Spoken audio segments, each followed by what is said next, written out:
Did we do the TCU story here yesterday? I can't remember. I might have. I think I did it on Stu Does America yesterday. Story about the head coach of TCU football, and he is apologizing now for using the N-word. Gary Patterson? Yeah, he used the N-word. Yeah, pretty bad, right? Yeah. Except for the fact that when he was using the N-word, it was in the context of yelling at a player for using the N-word. Oh my! So he quoted the player.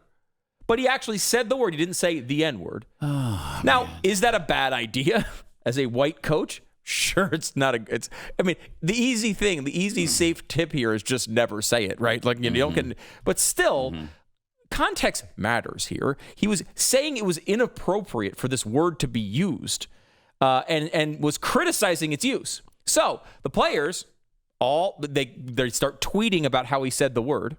So Patterson gets in trouble. He's now apologizing. The players are skipping the get-togethers and practices. Oh, my gosh. And they say to him, not only do they say, look, we told him, because they're like, we had a meeting, and how do we move forward?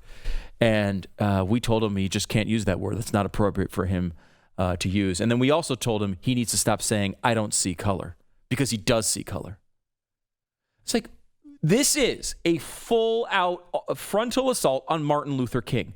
I don't see color is now racist, guys. Jeez. They've changed all of these definitions. What do you mean? A colorblind society was supposed to be the thing we were all shooting for. And it's a random physical characteristic that means nothing. The color of your skin is nothing. It's just like the color of your eyes. It's nothing. It means nothing. It doesn't define you. There is no culture associated with it. There is no white culture and black culture. Look at the black culture of black people in the United States and compare it to black people in Africa and tell me they have the same culture. It's totally different. The country has a culture. There are areas within the culture that are influenced by other cultures, but it has nothing to do with the color of your skin. White people living in other countries, white people who grew up in Asia have Asian cultures, right? Like that, it's much more about your surroundings. The color of your skin is a nonsensical way to categorize people. It's just dumb. And just like it would be dumb if we said, you know what, that person has long fingernails and that person has short fingernails, or that person has blue eyes and that person has brown eyes. This person has blonde hair, that person has brown hair.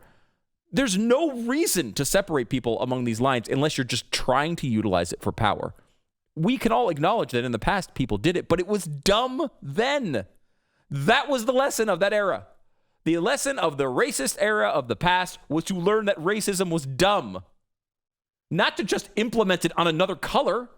Right. Which is what we're doing now. Yeah, exactly. It's insanity. So one of the best coaches in college football under fire right now. Is he going to survive this?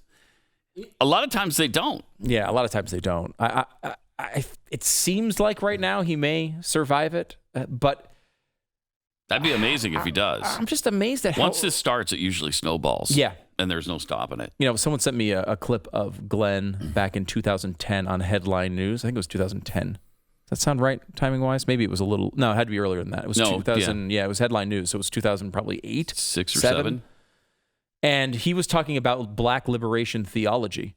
Yeah. And every word that you hear now was all brought up in that era from those shows, talking about microaggressions and, systemic racism and all these terms that are now like buzz terms and you're seeing all over the internet. There's a great piece, and I think it's Tablet that goes through how since about 2011, 2012, all of these terms and all of the major publications have shot through the roof, 1,000, 2,000% increases in terms like, white privilege and all these things. They're just all these new terms that the New York Times and the Washington Post decided to just start implementing in 2011, all new, and just all through the roof. And Glenn was talking about it several years earlier. It was all in that situation with Jeremiah Wright and the black liberation theology. It's all centered in there. And this is continuing to, infect our discourse when 90% of people have no idea even what it means. You go through the white fragility argument from this book that has become relatively famous over the past few months, really. But it was in academic circles for a while.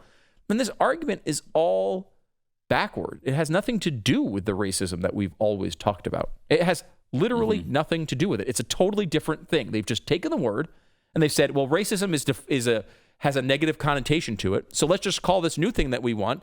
We'll just say the opposite of it is racism. Right. And then we can just have the benefit of everyone disliking racism correctly. And then we'll just apply a brand new concept on top of it. And everyone will act like now, if you don't agree with our concept, you're a racist. You don't have to do anything racist. You don't have to say anything racist. Nope. All you have to do is not have been anti-racist your whole life, from the time you were born until now, to not be a racist. But even if you do that, you're still white, Pat. Yes, that's true. You really still don't get out of it. That's true. She lays this out in White Fragility. There is no way out of it. Wow. You can do your best to alleviate the negative consequences you're bringing to this world, but there is no way for a white person to not be racist. It's impossible. They outline it that explicitly in the book. That is unbelievable. Unbelievable. Like, what the hell is the point of talking about this then? Yeah. You know, it's like what they say with global warming. They're like, oh, no matter what we do, we're all going to die in 5 years. Like, all right, well, let's have a party then. Yeah. Let's enjoy this a little bit. Let's not worry about CO2. Who cares? Let's just burn styrofoam out in the backyard for a picnic. Why not?